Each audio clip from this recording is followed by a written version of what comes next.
The opinions expressed in the following programs are those of the participants and do not...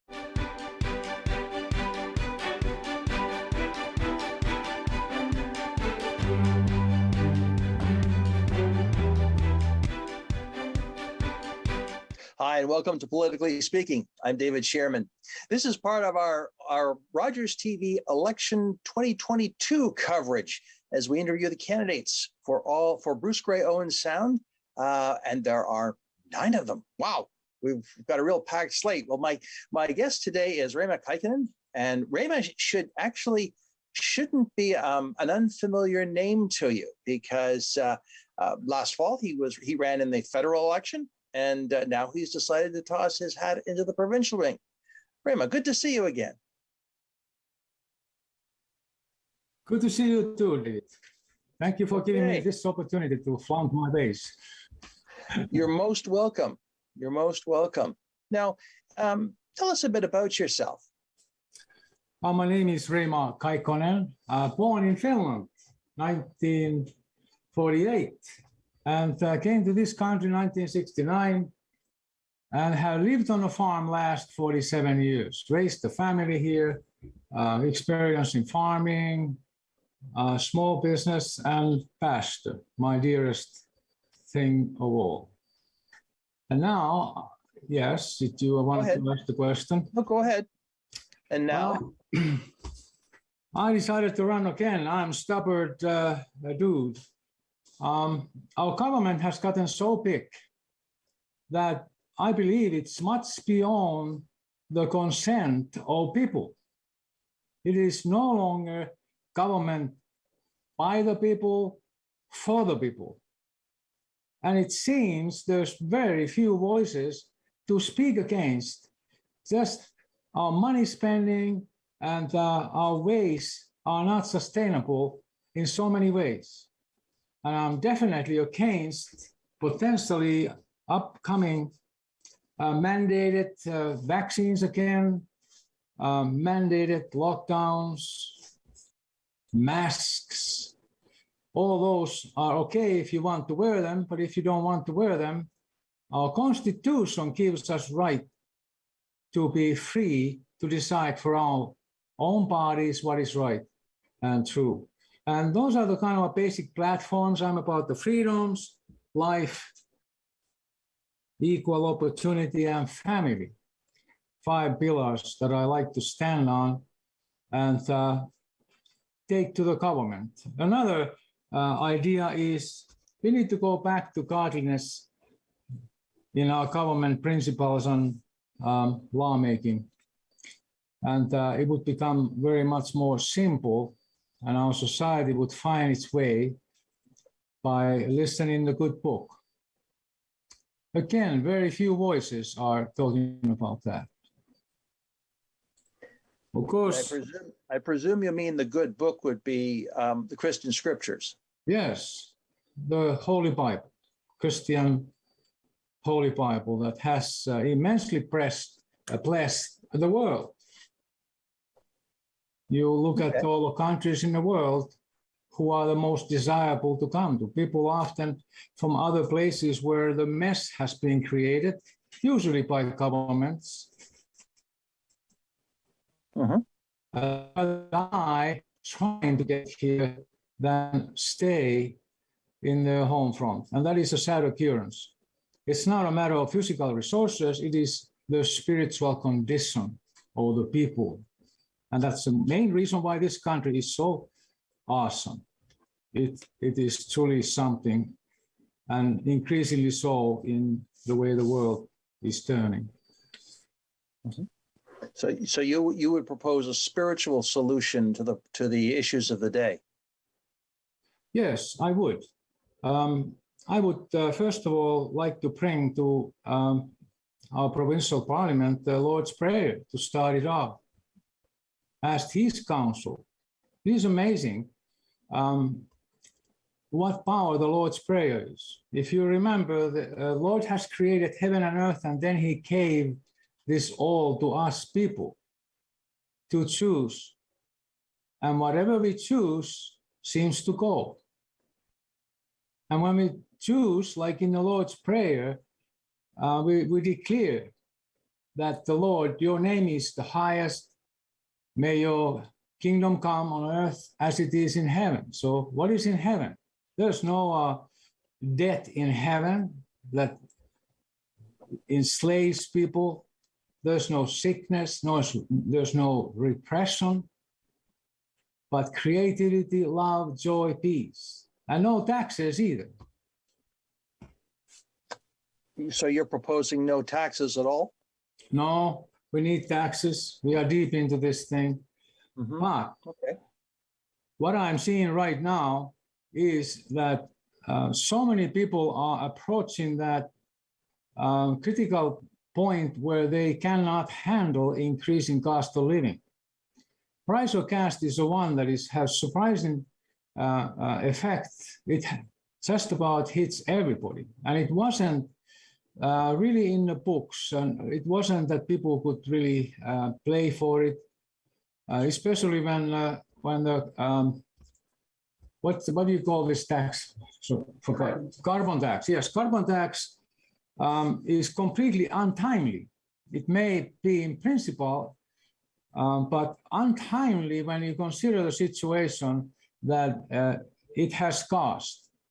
The gas jumped to the point, and now there's other forces at play, and it becomes like a juggernaut, very hard to stop.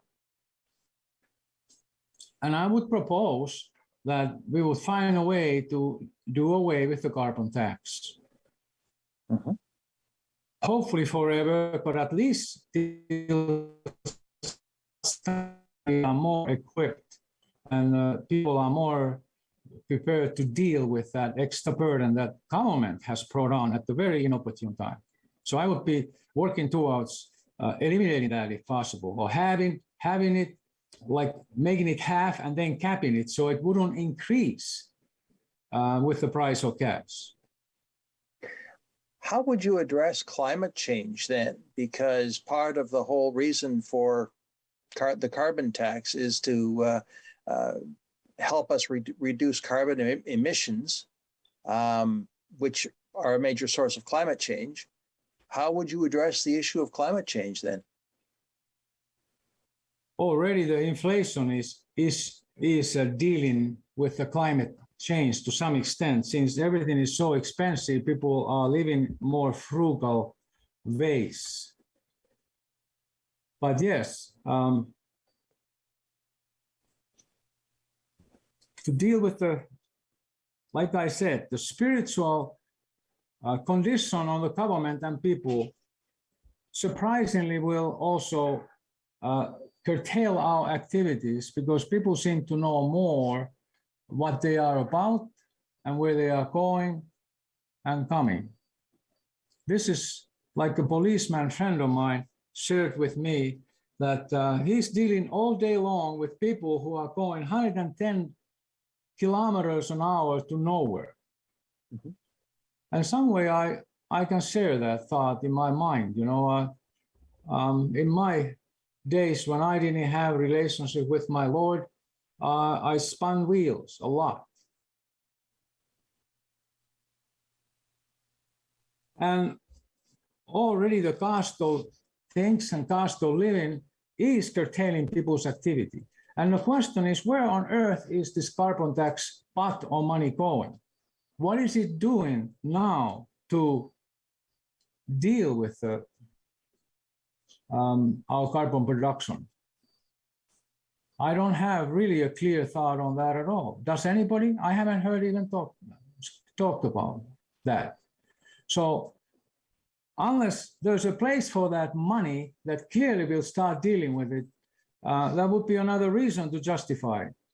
But right now, I'm arguing that the time is to free us from that government thing that can be done. It's harder to deal with the markets, but certainly government has done something that is not timely, for the benefit of it is less than the suffering of people.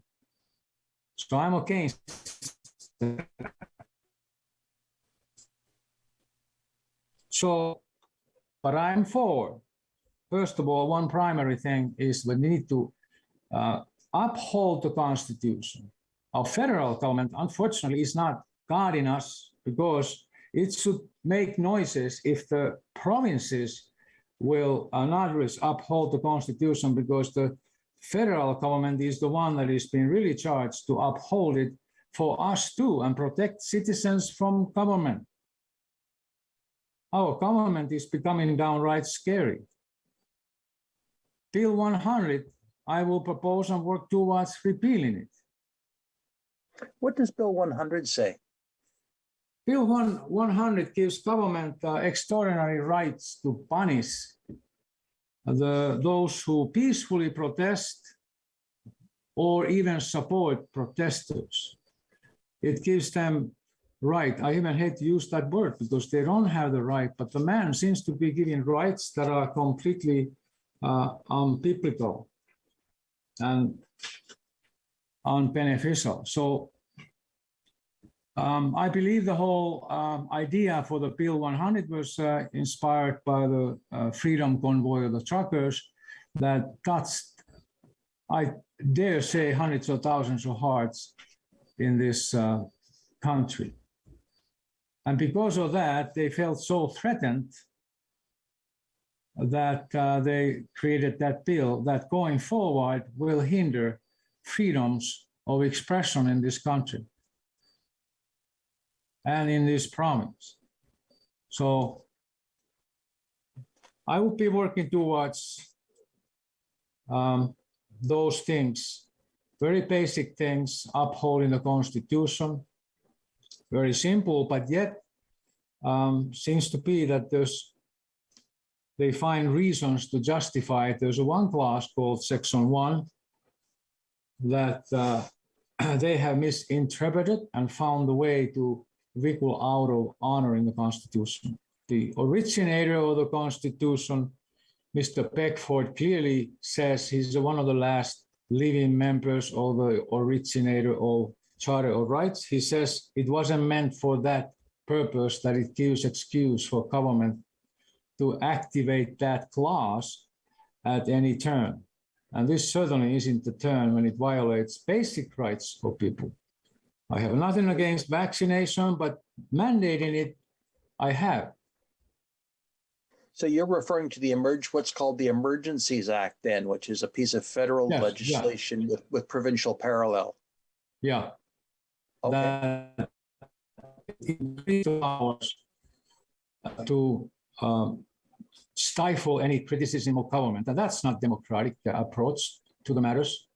I believe the trucker instance would have been solved by man-to-man talk. Invite them in to your premises and discuss the matter. It's an important when so many people are willing to leave on their own expense, drive from east and west, and so much support. So then the prime minister should take note and deal with them on the level. They were citizens just like anybody else. And I would jealously guard that this will not happen again, and certainly not in this province, if possible at all. That would be one of those things I would guard very vigorously. And basically, that's what the government is about, is to provide environment for people to thrive and help themselves. Government is not really solution. It is actually just facilitating the solution that people come up with. Mm-hmm. So this seems like a fresh idea to this government. But it's a very old, basic idea that was practiced in the foundations of this nation. United States, same thing.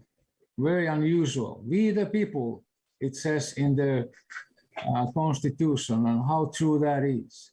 There's actually no other constitution in the world, as far as I know, than the US that says we the people. And we have that same spirit here. Now we are letting it go.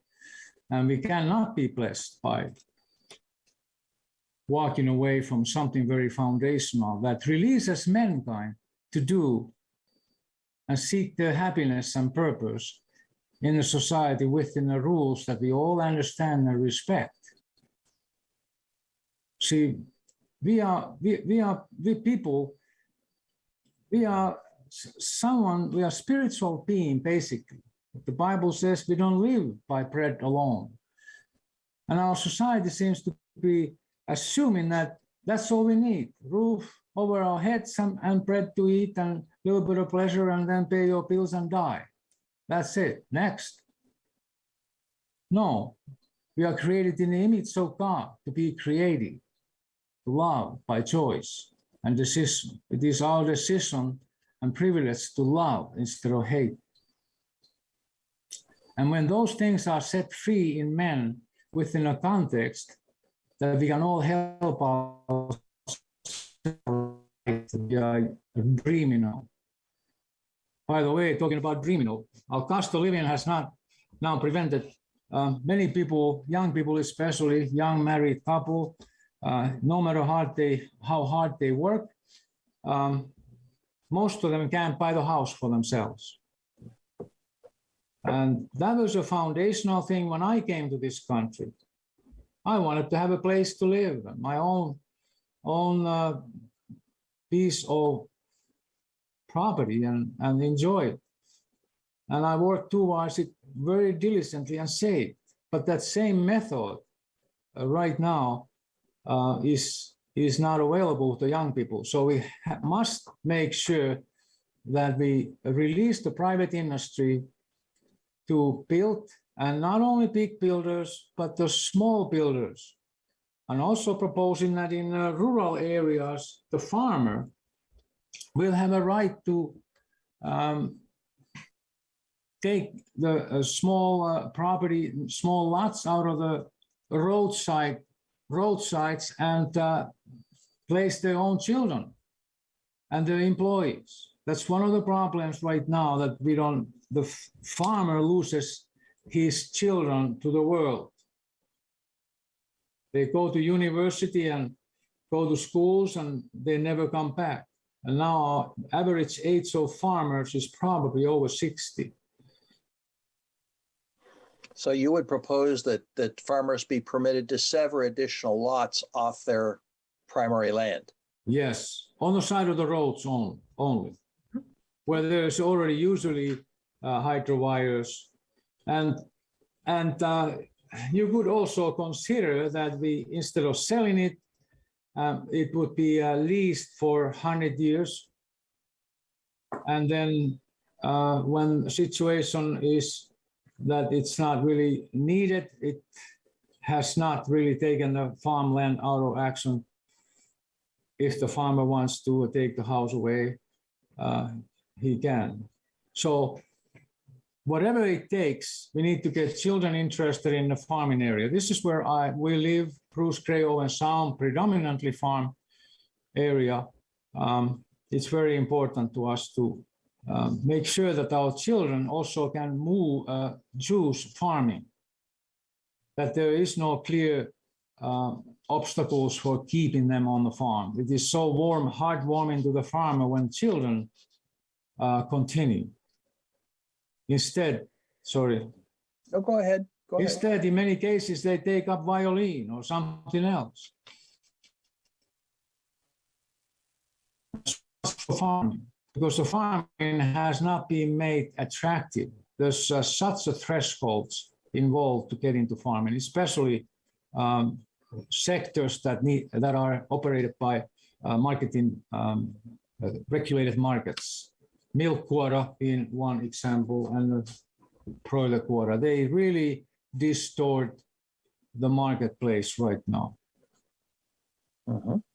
I would probably get slapped if I would be with a farmer meeting with my ideas or threatening to do away with the milk quotas, for example. But I would like to be gentle and start off with the raw milk sold from a farm gate. That would enable many smaller farmers to get hold of continuous income and still not threaten the major milk market in this country. I believe it could be arranged so that there's a capped production for the small farmer, and they only sell it from farm gate. That would be some ways to make possible for the beginning to farm with a smaller capital. That's one of the huge problems now. Young people, unless the farm is given to them, will not have real opportunity to farm. So, and that's not good for the country. It cannot be. Well, marketing boards are largely provincially regulated, I believe. Things like, not just dairy, but poultry. So would you want to abolish those marketing boards? I would start phasing them out in the time period. There's so much now invested in them that you can't just rashly say they are no good anymore. No, I would. In fact, last time when I ran, I floundered the same thing in the federal run. And I had one farmer who is running probably 1,000 acres. He's a dairy farmer. And I met him on his own yard. And he says, I guess you are not for marketing boards and so on. He says, no, I'm not. And actually, he donated money to me and said, you are right, that young people have no chance. So we need to do something. It just cannot be that next generation farmers die away and then the big corporations will manage all the acreage of the land. That's not the way the life should be going in this province. Well, let me change the subject. We can do something about it. We can make it. Sorry, say that again. Well, I was just going to ask you a little bit about another subject that may be of interest to people, and that's healthcare, because that's very much a provincial responsibility. And what is your position on healthcare? Well, right now, over 1 million people don't have doctor in this province. Over 1 million. And then I read that the 21 million medical procedures are behind, that there's so many medical procedures that have been now postponed or just lineups are so outrageous that it takes heroic effort to ever climb out of that. So what I would do, I would actually we are already seeing that. Dentists are private operators and do very well serving their customers. So I would invite private industry to actually start operating side by side with the public. I would not tamper with public healthcare. We need that. It's a jewel. It has. I was handicapped son, and I would have probably gone bankrupt 10 times over without the medical system. So I'm indebted to this country's medical system. I won't do away with it, but I'm hearing so many people are saying that, their hip surgery is maybe 8 months away, and they have pain already to walk. So I'm from Finland originally, as I mentioned, and I know it does work in Finland. It's one of the best healthcare systems in the world. They work harmoniously side by side because the private sector also, it challenges the public sector healthcare. Its operation usually is much more efficient so that government actually ends up buying services from the private industry as an overflow. So United States has a more harsh environment, private or then not very inclusive other system, the public system, that needs much improvement there. But we have a relatively good system, but let's enable it to be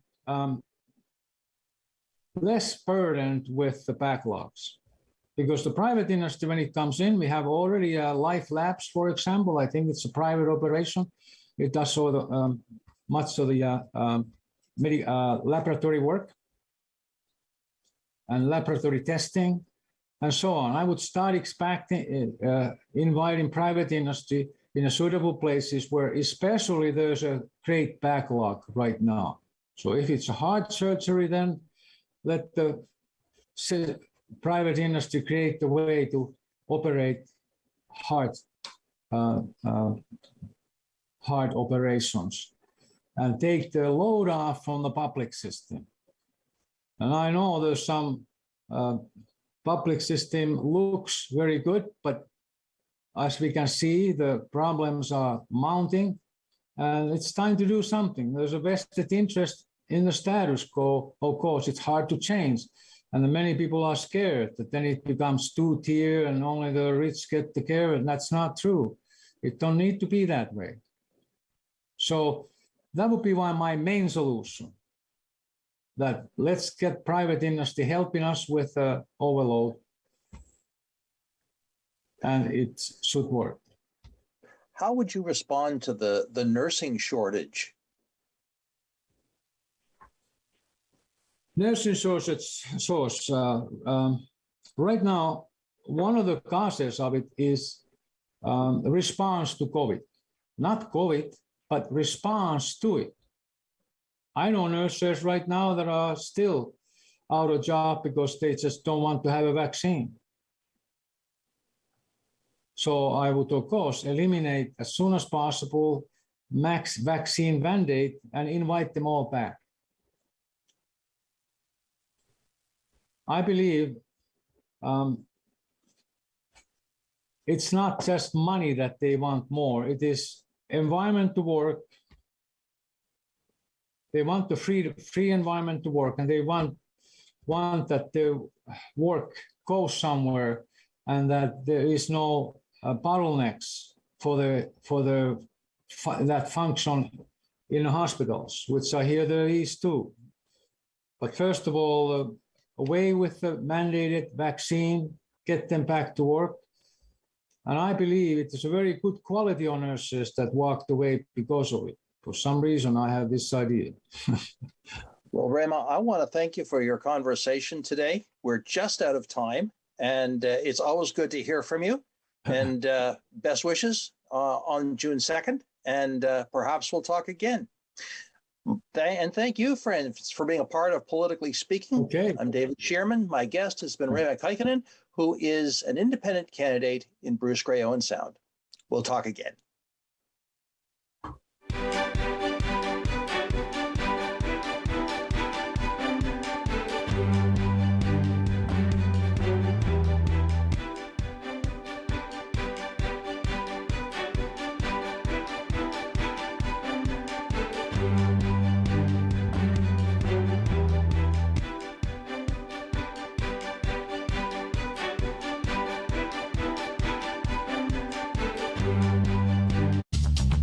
This program is brought to you by Ignite TV.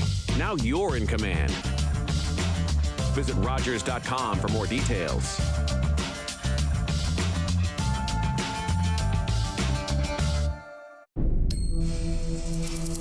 My name is Matthew Rutledge.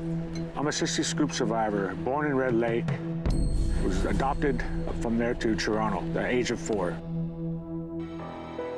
A lot of our brothers and sisters, family members got separated from each other. That was the government's goal, to break that connection from brothers and sisters. Basically taking the Indian out of the child. Right now, they're still trying to find themselves. Originally, my birth name is Harvey Halverson. In my high school days, teens, I was trying to fit into society. I knew I was First Nations, but I didn't know who I was inside. I think later in life, I started that journey. I am proud, Anishinaabe man, of who I am now. I love life, who I am.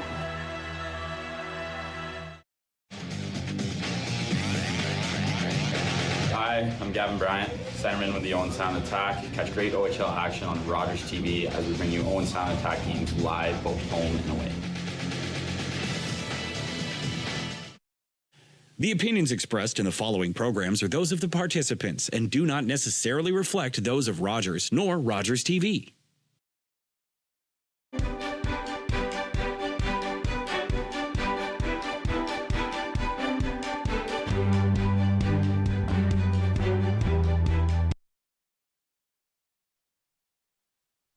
Hi, and welcome to Politically Speaking, Ontario 2022 provincial election version. I'm David Shearman. Throughout this election campaign, I have been interviewing candidates for Bruce Grey Owen Sound, and we have 9 candidates. It's a very full field this year in this election cycle in Bruce Grey Owen Sound. And today, I am welcoming Joel Loughead, who is running for the None of the Above Direct Democracy Party, or sometimes referred to as NOTA, N-O-T-A. Joel, welcome. Good to have you here today. Thanks very much, David. Yeah, that's good to be here. Now, I'll be the first to confess, I have never heard of the NOTA party, which I think is probably how you like to refer to it. Is that right? Either way, I mean, NOTA or none of the above. Mm-hmm. Sure. Well, the NOTA party is a new party. I had honestly never heard of it. I had to do some web searching about it to find the platforms and and it's got a very interesting history, but it's, as I said, it's relatively very new. So tell us about NOTA. What's it all about? Sure. So I guess I'll also confess that maybe 6 or maybe 7 or 8 weeks ago now, I was in your shoes. I'd never heard of the None of the Above party either. But coming up on this election, I have some friends who are associated with the provincial party, and they were looking for a candidate in Bruce Grey Owen Sound, and they asked me if I wanted to run. So I looked into it, and when I looked into it, it really resonated. The ideas, the platforms, the purpose of the party, the reason that None of the Above exists, resonated with me. It hit home. So the long story is, in 2014, the party was created by a gentleman named Greg Vesna, who had heard about a court challenge in Ottawa. Somebody wanted to have none of the above as an official option on Ontario ballots and actually Canadian-wide ballots, because we don't have an option anywhere in Canada to voice a dissenting opinion, essentially, at the ballot. And that court challenge was denied by the judge. Greg looked at it and said, well, if we can't have an official option to vote none of the above, then I'm going to create a party called None of the Above. He went ahead and did that. Elections Ontario tried to stop him because they said it was too confusing. He said it's not confusing at all. It's an option that people should have the right to be able to vote. He won eventually, and so here we are. So the None of the Above party, that's why we exist. That's how we began. Well, you can decline your ballot in Ontario. You can't in the federal electoral system, but you can in Ontario. What's the difference between declining your ballot and none of the above? Great, that's a really good question. And a couple of big differences. When you decline your ballot, it gets marked the same way as if you've accidentally or mistakenly or poorly marked your ballot. So say you check 2 boxes, right? Or you check a box outside of the box entirely. Somehow, for whatever reason, your ballot is spoiled. So when you decline your ballot, it gets marked the same way. And then at the end, when everything's tallied, that's how it looks. And so you don't get a clear picture whatsoever. Also, how many people know how many people spoiled or declined their ballot in any given election, right? If it's published anywhere, nobody pays any attention to it whatsoever because it's a fairly meaningless number, right? This time around, you're going to see recorded and in front of you how many people chose purposely to vote none of the above, which is not an insignificant number. There are many people in Ontario who want that option, and now they have the choice. Okay. So none of the above is it allows you to vote, to have a vote recorded, but it also makes your dissension very clear. Correct. Yeah, it's giving Ontarians an opportunity to make a market point, saying, I've thought about this. I've listened to the candidates. I've considered the options and the political system, electoral system in front of me, and my choice is none of the above. Sure. Well, let's tell us a bit about yourself. You live here in Bruce Grey Owen Sound, I presume? I do, with my wife, Frances, and our little 15-month-old son. Okay. And what do you do? Are you self-employed? Do you work for someone here in the riding? Yeah, so I'm a professional cider maker, actually. So wine and cider maker. So I'm in that industry, which is a growing industry here in especially Grey County. The south shore of Georgian Bay is going to be like the north shore of Lake Ontario within the next, I think, 10 or 15 years, which is pretty interesting to see. So keep an eye on that. That's the industry that I'm in. At the moment, I'm looking after our 15-month-old son, and I'm doing a bunch of freelance writing. So that's my employment history. And so I guess that's part of the reason I've got a little bit of time right now. And so, when I was approached to be a provincial candidate, this isn't something that I've had, my eyes set on. I'm not a career politician. This isn't a lifelong ambition of mine. I got a little bit of spare time, and they said, we're looking for a candidate in Grey Bruce Owen Sound, and this is what we're all about. And this is why we think none of the above should be an option. And it made a lot of sense to me. Nobody else was stepping into that role. So, hey, yeah, it can be me. How many candidates is none of the above running across the province? I think it's 28. I think it's 28 this time around, which is a good improvement. I think the first time they ran in 2014, it was something like 6 or 7. And then in the 2018 election, I think they had a dozen or maybe a bit more. And so now we're up to 28. So, if we're doubling or maybe quadrupling every election, then look for us to have 100 next time around. Uh-huh. Uh-huh. Now, what kind of organization across the province do you have? Is it a grassroots organization, or is it a little more formal, like the traditional political parties? It's very much not like the traditional political parties, and that's the entire point. It's much more grassroots, and it's much more independent. I would say that all of the none of the above candidates are essentially independents in a way, in that there's no official party platform really that we have to toe the line of. There's no sort of material or edict coming down from above telling us what it is we can and cannot say. We're all very much independently minded. And again, that's sort of the point. Part of the problem with politics in Ontario is that all of the core parties have these distinct party lines that they are mandated by the leaders to follow. Right. So even if they have ideas of their own, when they get to Queen's Park, they have to toe the party line. And this is part of the problem with politics in Ontario. It's so partisan. Heels are so dug in. It's so argumentative that it's broken. It's not a very functional parliament. And so we need to have more independent-minded candidates at Queen's Park. What would that look like? Should you have members elected? I mean, tell us what the none of the above party would stand for in terms of, I get the fact that you're saying, we reject the traditional parties and their structures. You're not going as far as saying a pox on all their houses, because You're saying you've got alternatives. So what's the alternative? What are your proposals for alternatives for the people of Ontario? Yeah, so certainly not a pox on their houses. I think, it's kind of the opposite. I think that there's good political ideas coming from most of the parties, maybe not all of the parties, especially we have 9 candidates here, as you said, in Bruce Grey Owen Sound, and quite a bit of sort of splintering on both sides of the traditional political spectrum. But there's good ideas from all sides of that spectrum, I would say. And so instead of saying, a pox on their houses and I don't want to listen to any of them, it's the exact opposite. It's to say, let's sit down at the table, forget about party politics, forget about which color tie you were told to wear, blue or purple or red or orange, and let's talk ideas and let's talk about policy that benefits all Ontarians. And that's just something that doesn't happen at Queen's Park. If you've ever seen Queen's Park operate, it's a whole lot of shouting and heckling and finger pointing and opposition for opposition's sake. And it's not a particularly efficient or collaborative, beneficial process for the people of this province. So what would you put in place instead?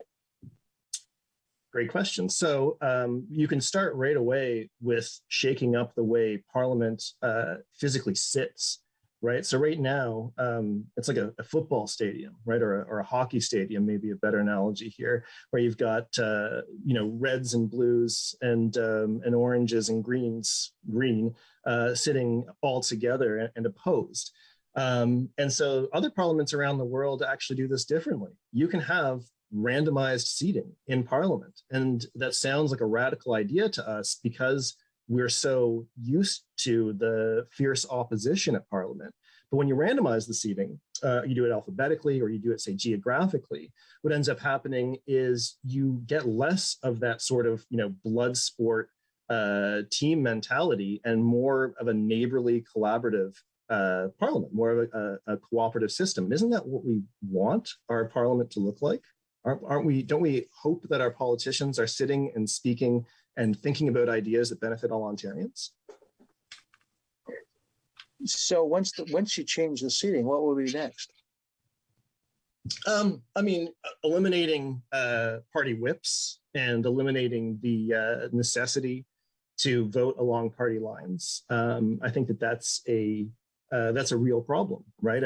We have politicians, MPPs at Queen's Park who have their own ideas. And beyond that, their constituents have their own ideas, right? And they're not allowed to vote their conscience, and they're not allowed to vote their constituents' conscience. So eliminating that whipped vote, that's got to go. It's, again, it's creating these entrenched partisan politics that are divisive rather than cooperative. So essentially, you would call for all votes to be free votes. Yeah, I think so. I believe so. Why not? I don't see the downside to that, frankly. I'm reading part of your platform where you also support referenda or referenda. That's the plural. That's the plural. Tell us about your approach to that. I presume that means an approach to legislation. Right. So the idea there, referenda and recall both. So this is the direct democracy portion of the none of the above direct democracy party of Ontario. So when we have contentious issues in this province, we should be able to, as citizens, say, listen, we want a say on this particular issue at this particular moment. This is, something that was maybe unforeseen 3 years ago when we elected Parliament as it stands today. And we want a say on this, and we should be able to have that say. Why wouldn't we be able to have that say? So yeah, more referenda. More opportunities for the citizens of Ontario to speak up on issues that they find contentious. What about the role of government in cabinet, which or the executive council, which is basically the government, the party in power, making decisions in case of emergency? And we just come through 2 years of that kind of decision making. Is there a role for that kind of what could be called executive power in your platform? It's a great question. There's certain moments in government and certain moments in society, COVID maybe being one of them, where you need to have swift action, and having a committee designed all the time for everything might slow that process down. I still think it can be collaborative, right? I still think that executive action can reach outside of, say, the majority ruling party and find different opinions. And I think that ultimately, this needs to be evidence-based and policy. The policy needs to be scientifically minded. So yes, I think that executive role still exists, but I think that it can be done better. Sure. Well, you also spoke of recall, and what's that about? Right. So when we have politicians who are elected and break their promises, or something comes to light, scandal, etc., we should have some mechanism in our government where the citizens are able to say, hold on a second, this a government official was elected on a false promise that they've now broken, and we want the ability to take that government power away, their official powers away. We should be able to do that on a better than 4-year cycle. Why not? Okay, but let's. I mean, things like corruption are handled criminally. I mean that that's why we have the police can investigate on criminal matters, so that if someone is let's use fraud as a case in point, there are ways of dealing with that in the judicial system. But are you suggesting that the public has a right to remove people for egregious breaches of trust, for example, or egregious actions? Yes. Yeah, I think that is the case. I mean, obviously, there's going to be criminal processes for fraud, other crimes, etc. But some of these, are borderline fraud. When you tell the public that you are going to, rescind X bill, for example, or like Justin Trudeau in 2014 told the public he was going to eliminate first past the post, right? Major tenet of the platform that he ran on.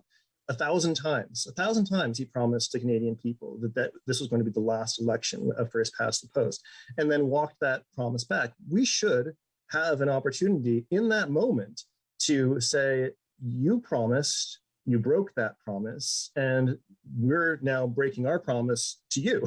We're taking it back. We have that power. We should have that power. Why not? I've heard what it may lead to is no more promises, which could lead to some very interesting politics.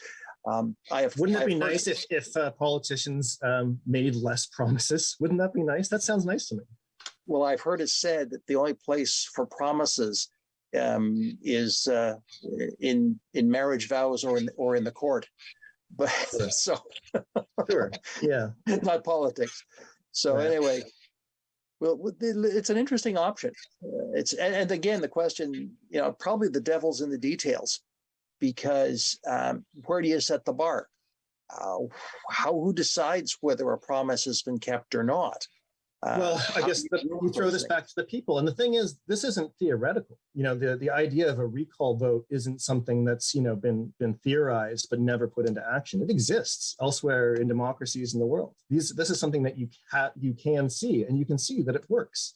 I mean, this process has been introduced and maintained in other democracies because they like the way that it throws the democracy back to the people. It gives people agency.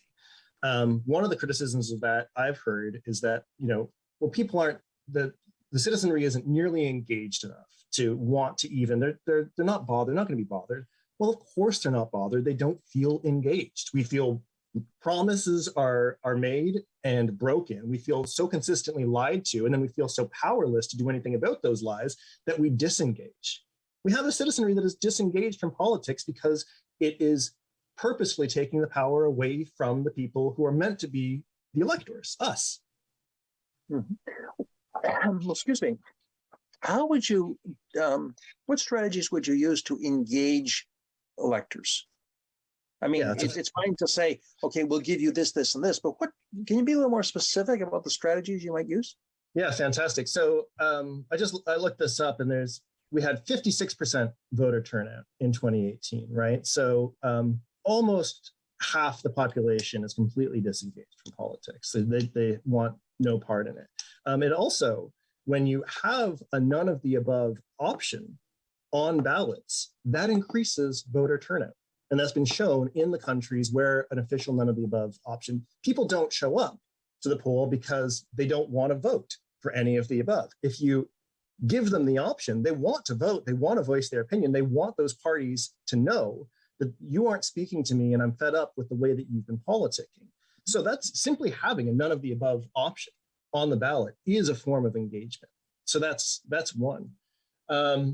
I personally love the idea of incentivizing voting. And so that's been done elsewhere in the world with public holidays, right? There's compulsory voting in some countries, which I think is distasteful to some. I think it's not such a bad idea. What if in Ontario, when we had an election, what if it was a long weekend? It was a public holiday, you get the day off, and all you got to do is show that you've done your democratic duty and voted, and then be off with your family, go to a provincial park, have a picnic. Thanks for living in one of the best democracies in the world. That sounds fantastic.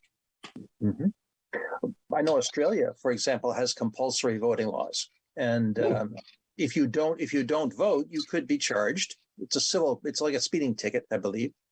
But there is a consequence for not voting in that country, and then it works, and Australians are more engaged, and for that reason, it's like, well, I gotta vote, so I suppose I should probably listen to the options, right? I should probably engage in this process, and it makes people engaged. I think it might be a ways before we're creating compulsory voting, but I think there's good ways again to incentivize people to get to the polls. Yeah, tax credit for showing that you voted, right?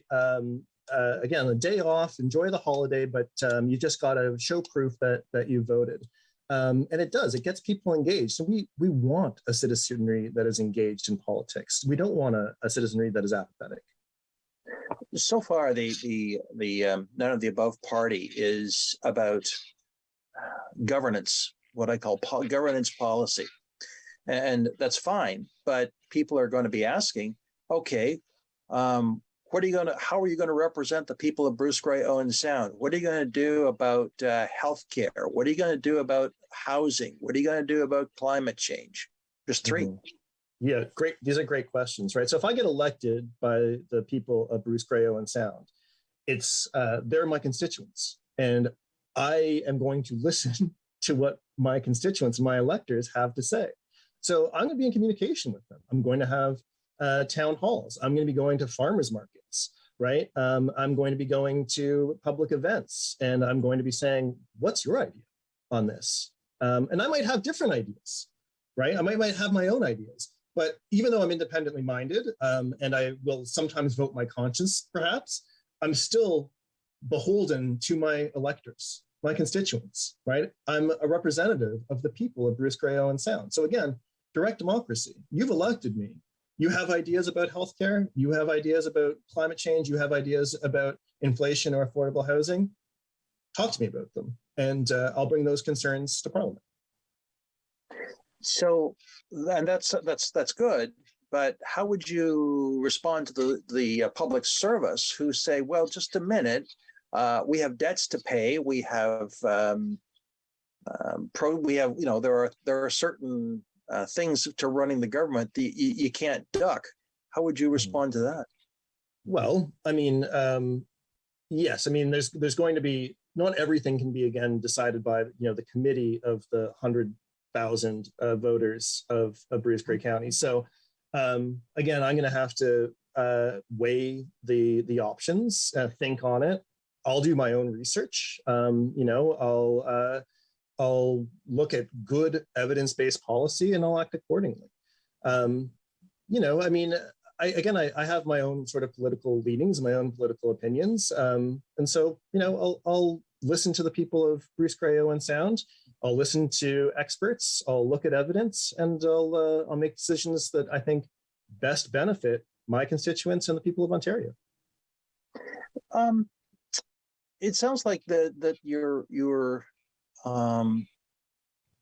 the party itself develops its own policies as opposed to having policy development from the public service or from outside groups or whatever. Is that fair? I think so, yeah. Mm-hmm. Okay. Yeah, and I think, again, one of the aspects of our deeply broken system in Ontario and Canada, in North America, wide really, is politicians who are beholden to larger groups, right? And especially corporate backers, right? Corporate donors. a lot of these, top-down party lines that we were talking about earlier that get the decisions get whipped. This is coming from corporate Canada, corporate America, corporate Ontario, saying, look, like, we donated this amount to your campaign, and this is what we want to see, right? So no, instead of having a party and individual candidates within that party that are acting independently and not beholden to larger corporate powers, that's a good thing for the people of Ontario. Mm-hmm. And let it be said that none of the above party can receive political contributions, I believe, just like any other party, which are a tax credit, just like everybody else. So if people absolutely. I can tell you, I've received absolutely none of this. Zero. not one corporate sponsor has come knocking on my door saying, "Hey, Joel, I want you to say this, given and here's your money." Well, I have to say that one of the interesting parts of our Canadian system, and I've interviewed candidates right across the spectrum in this provincial election and the previous federal election previously and other elections, is that anybody can run. Yeah. Like, this is your first time running, but who knows, it may not be your last. And, you can sit down, you have the opportunity to make your points, and people will decide.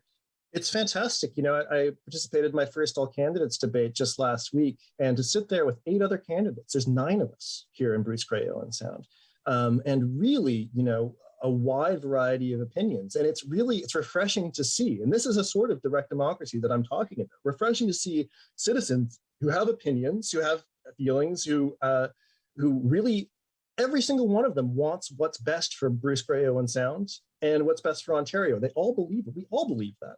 It's incredible to see 9 people at the table debating those ideas. And I wish that Queen's Park operated a little bit more like that.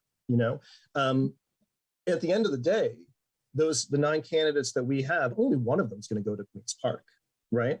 And this is mostly due to first past the post, right? The way that we have our system, we don't have a real plurality of opinions at Parliament. We've got a majority government presently, a official opposition, and then somewhere in the background, the Liberals and one lone Green who has 5 or 6% of the popular vote and less than 1% of the seats. That's a broken system when we have anybody is able to run, anybody is able to voice an opinion. When it comes to actually running the government, it's red or it's blue. Take your pick. And on that note, Joel, we have to say goodbye. Thank you for sharing your thoughts, your ideas. Best wishes to you on Election Day. I'll be sitting at the election evening desk at Rogers TV, and who knows what the result will be. Joel Loughead, who is with None of the Above Party. And friends, thank you for joining me on Politically Speaking. I'm David Shearman. We'll talk again. Thanks, David.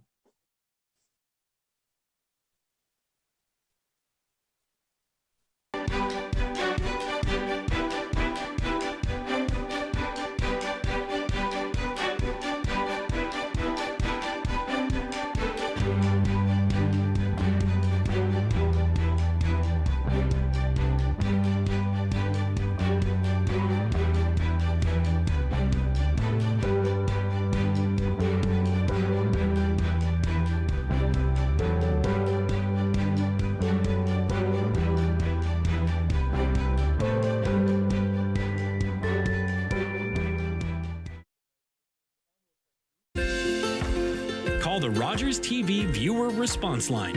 Email us or connect with us on social media.